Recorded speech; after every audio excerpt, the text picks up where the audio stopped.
ओम शांति। आज 24 फरवरी 2026 के बाबा के मधुर महावाक्य सुनेंगे। बाबा बोले, मीठे बच्चे, तुम्हें अपनी जीवन डोर एक बाप से बांधी है। तुम्हारा कनेक्शन एक से है, एक से ही तोड़ निभाना है। प्रश्न, संगम युग पर आत्मा अपनी डोर परमात्मा के साथ जोड़ती है। इसकी रस्म अज्ञान में किस रीति से चलती आ रही है? उत्तर, शादी के समय स्त्री का पल्लव पति के साथ बांधते हैं। स्त्री समझती है जीवन भर उनका ही साथी होकर रहना है।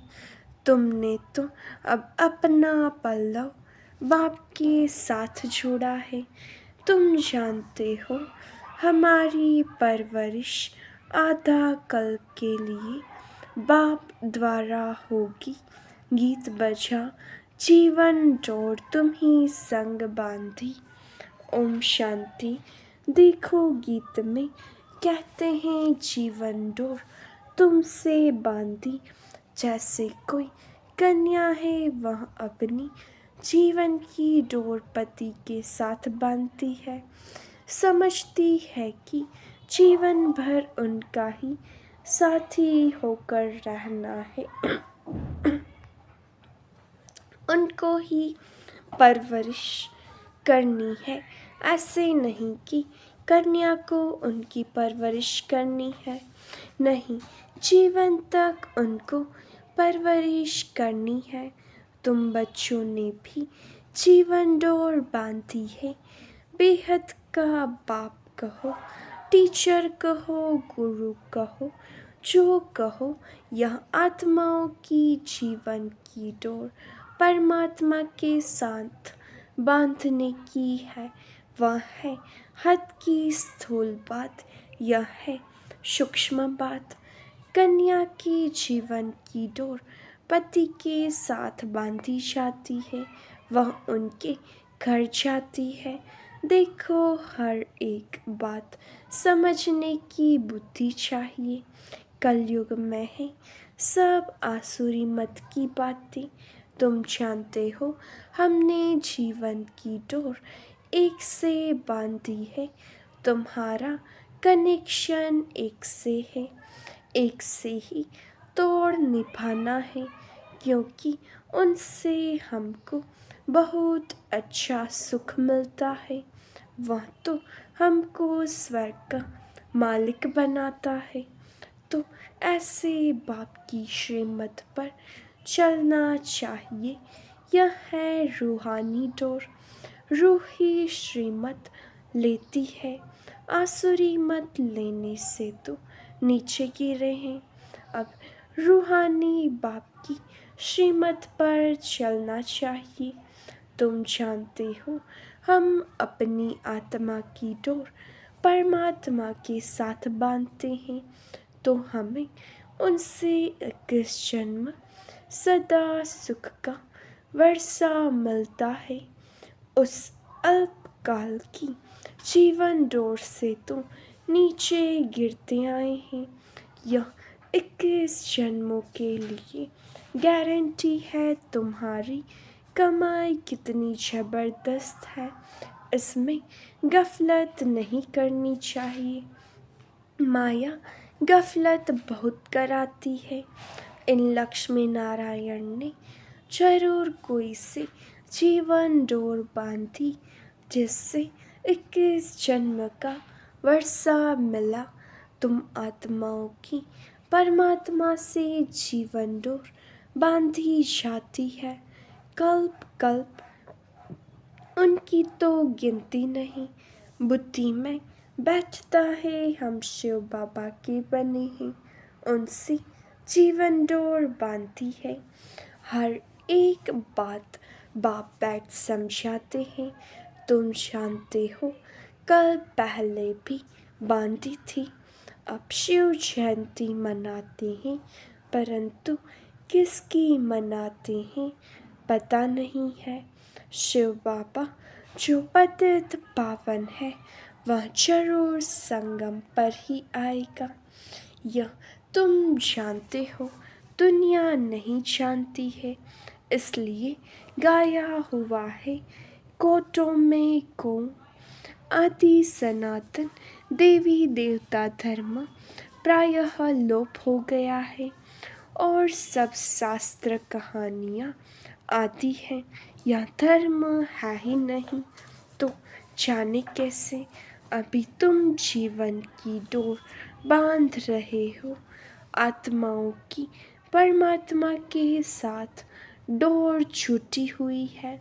इसमें शरीर की कोई बात नहीं है। भल घर में बैठे रहो, बुद्धि से याद करना है। तुम आत्माओं की जीवन डोर बांधी हुई है।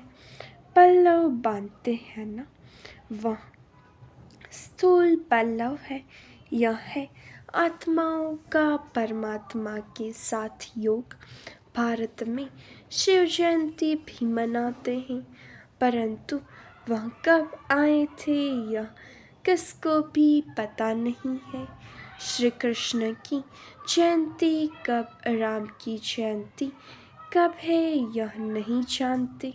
बच्चे, तुम त्रिमूर्ति शिव जयंती अक्षर लिखते हो, परंतु इस समय 3 मूर्तियाँ तो है नहीं।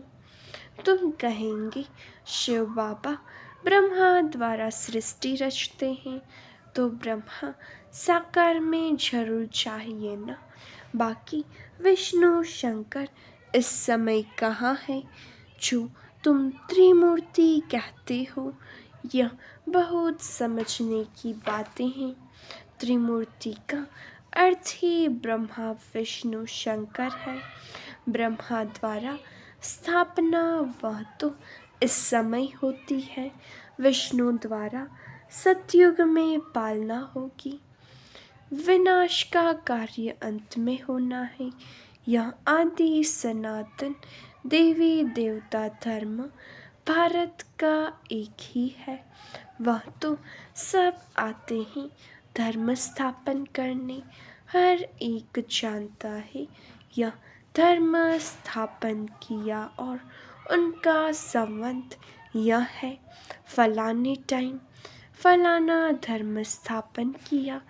भारत का किसको पता नहीं है। गीता जयंती शिव जयंती कब हुई किसको पता नहीं है। श्री कृष्ण और राधे की आयु में 2-3 वर्ष का फर्क होगा। सतयुग में जरूर पहले श्री कृष्ण ने जन्म लिया होगा, फिर राधे ने, परंतु सतयुग कब था यह किसको पता नहीं है। तुमको भी समझने में बहुत वर्ष लगे हैं, तो 2 दिन में कोई कहाँ तक समझेंगे। बाप तो बहुत सहज बताते हैं, वह है बेहद का बाप। जरूर उनसे सबको वर्षा मिलना चाहिए ना। ओ गॉड फादर कह याद करते हैं। लक्ष्मी नारायण का मंदिर है। यह स्वर्ग में राज्य करते थे, परंतु उनको यह वर्षा किसने दिया। जरूर स्वर्ग के रचयिता ने दिया होगा, परंतु कब कैसे दिया वह कोई नहीं जानते हैं। तुम बच्चे जानते हो, जब सतयुग था और कोई धर्म नहीं था। सतयुग में हम पवित्र थे, कलयुग में हम पतित हैं, तो संगम पर ज्ञान दिया होगा। सतयुग में नहीं, वहाँ तो प्रारब्ध है। जरूर अगले जन्म में ज्ञान लिया होगा। तुम भी अब ले रहे हो। तुम जानते हो आदि सनातन देवी देवता धर्म की स्थापना बाप ही करेगा। श्री कृष्ण तो सतयुग में था, उसको यह प्रारब्ध कहाँ से मिली। लक्ष्मी नारायण ही राधे कृष्ण थे, यह कोई नहीं जानते हैं। बाप कहते हैं जिन्होंने कल पहले समझा था वही समझेंगे। यह सैपलिंग लगता है मोस्ट स्वीटेस्ट जाड़ का कलम लगता है। तुम जानते हो आज से 5000 वर्ष पहले भी बाप ने आकर मनुष्य से देवता बनाया था। अभी तुम ट्रांसफर हो रहे हो। पहले ब्राह्मण बनना है। बाचोली खेलते हैं तो चोटी जरूर आएगी। बरोबर हम अभी ब्राह्मण बने हैं। यज्ञ में तो जरूर ब्राह्मण चाहिए। यह शिव व रुद्र का यज्ञ है। रुद्र ज्ञान यज्ञ ही कहा जाता है। श्री कृष्ण ने यज्ञ नहीं रचा। इस रुद्र ज्ञान यज्ञ से विनाश ज्वाला प्रज्वलित होती है। यह शिव बाबा का यज्ञ पतितों को पावन बनाने के लिए है। रुद्र शिव बाबा निराकार है। वह यज्ञ कैसे रचे जब तक मनुष्य तन में न आए। मनुष्य ही यज्ञ रचते हैं। सूक्ष्म व मूल वतन में यह बातें नहीं होती। बाप समझाते हैं यह संगम युग है। जब लक्ष्मी नारायण का राज्य था तो सतयुग था। अब फिर तुम यह बन रहे हो। यह जीवन की डोर आत्माओं की परमात्मा के साथ है। यह डोर क्यों बांधती है? सदा सुख का वर्षा पाने के लिए। तुम जानते हो बेहद के बाप द्वारा हम यह लक्ष्मी नारायण बनते हैं। बाप ने समझाया है तुम सो देवी देवता धर्म के थे। तुम्हारा राज्य था। पीछे तुम पुनर्जन्म लेते लेते क्षत्रिय धर्म में आए। सूर्यवंशी राजाएं चली गई, फिर चंद्रवंशी आए। तुमको मालूम है हम यह चक्र कैसे लगाते हैं। इतने इतने जन्म लिए। भगवान उवाच, हे बच्चों तुम अपने जन्मों को नहीं जानते हो, मैं जानता हूँ। अब इस समय इस तन में 2 मूर्ति है, ब्रह्मा की आत्मा और शिव परम आत्मा। इस समय 2 मूर्ति इकट्ठी है, ब्रह्मा और शिव। शंकर तो कभी पाठ में आता नहीं, बाकी विष्णु सतयुग में है। अभी तुम ब्राह्मण सो देवता बनेंगे। हम सो का अर्थ वास्तव में यह है। उन्होंने कह दिया आत्मा सो परमात्मा, परमात्मा सो आत्मा। कितना फर्क है। रावण के आने से ही रावण की मत शुरू हो गई। सतयुग में तो यह ज्ञान ही प्रायः लोप हो जाएगा। यह सब होना ड्रामा में नोंद है ना। तब तो बाप आकर स्थापना करे। अभी है संगम। बाप कहते हैं मैं कल्प कल्प कल्प की संगम युग पर आकर तुमको मनुष्य से देवता बनाता हूँ। ज्ञान यज्ञ रचता हूँ। बाकी जो है वह इस यज्ञ में स्वाहा हो जाने हैं। यह विनाश वाला इस यज्ञ से प्रज्वलित होनी है। पतित दुनिया का तो विनाश होना है, नहीं तो पावन दुनिया कैसे हो। तुम कहते भी हो हे पतित पावन, आओ तो पतित दुनिया पावन दुनिया इकट्ठी रहेगी क्या? पतित दुनिया का विनाश होगा। इसमें तो खुश होना चाहिए। महाभारत की लड़ाई लगी थी जिससे स्वर्ग के गेट खुले। कहते हैं यह वही महाभारत लड़ाई है, यह तो अच्छा है पतित दुनिया खत्म हो जाएगी। इसके लिए माथा मारने की दरकार क्या है तुमको? जो अब तीसरा नेत्र मिला है वह कोई को नहीं है। तुम बच्चों को खुश होना चाहिए। हम बेहद के बाप से फिर से वर्षा ले रहे हैं। बाबा, हमने अनेक बार आपसे वर्षा लिया है। रावण ने फिर श्राप दिया। यह बातें याद करना सहज है, बाकी सब दंत कथाएं हैं। तुमको इतना साहूकार बनाया, फिर गरीब क्यों बने? यह सब ड्रामा में नोंद है, गाया भी जाता है। ज्ञान भक्ति वैराग्य, भक्ति से वैराग्य तब हो जब ज्ञान मिले। तुमको ज्ञान मिला तब भक्ति से वैराग्य हुआ। सारी पुरानी दुनिया से वैराग्य, यह तो कब्रिस्तान है। 84 जन्म का चक्र लगाया है, अभी घर चलना है। मुझे याद करो तो मेरे पास चले आएंगे। विकर्म विनाश हो जाएंगे और कोई उपाय नहीं। योग अग्नि से पाप भस्म होंगे, गंगा स्नान से नहीं होंगे। बाप कहते हैं माया ने तुमको फूल मूर्ख बना दिया है। अप्रैल फूल कहते हैं ना। अभी मैं तुमको लक्ष्मी नारायण जैसा बनाने आया हूँ। चित्र तो बहुत अच्छे हैं। आज हम क्या हैं, कल हम क्या होंगे, परंतु माया कम नहीं। माया डोर बांधने नहीं देती, खींचातान होती है। हम बाबा को याद करते हैं, फिर पता नहीं क्या होता है, भूल जाते हैं। इसमें मेहनत है, इसलिए भारत का प्राचीन योग मशहूर है। उन्हों को वर्षा किसने दिया, यह कोई समझती नहीं है। बाप कहते हैं बच्चों, मैं तुमको फिर से वर्षा देने आया हूँ।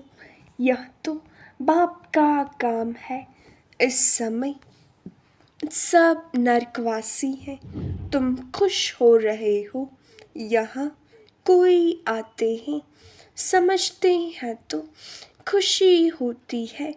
बरोबर ठीक है। 84 जन्मों का हिसाब है। बाप से वर्षा लेना है।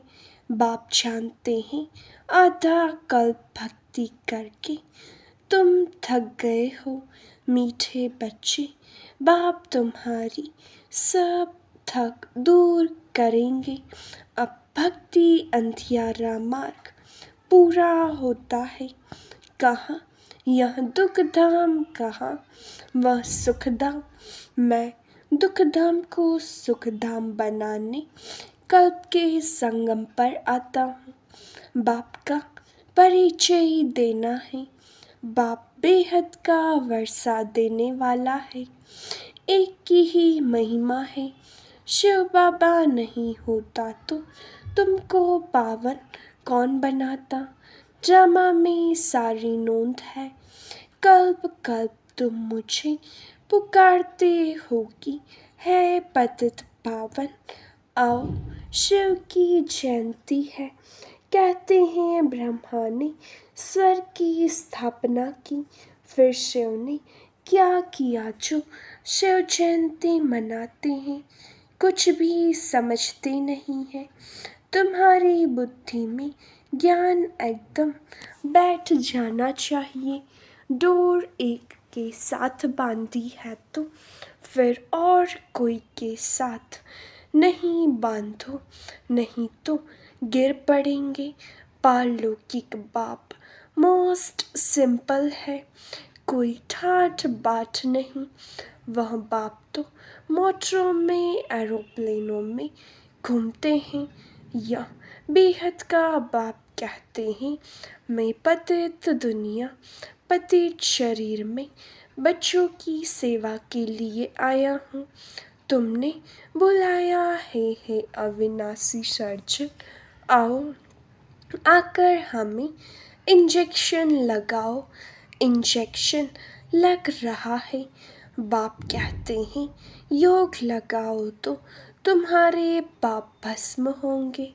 बाप है ही 63 जन्मों का दुख हरता, 21 जन्मों का सुख करता। अच्छा मीठे मीठे सिखिलते बच्चों प्रति माता पिता बाप दादा का याद प्यार और गुड मॉर्निंग। रूहानी बाप की रूहानी बच्चों को नमस्ते।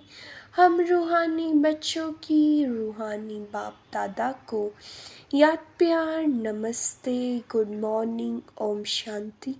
शुक्रिया बाबा शुक्रिया। धारणा के लिए मुख्य सार।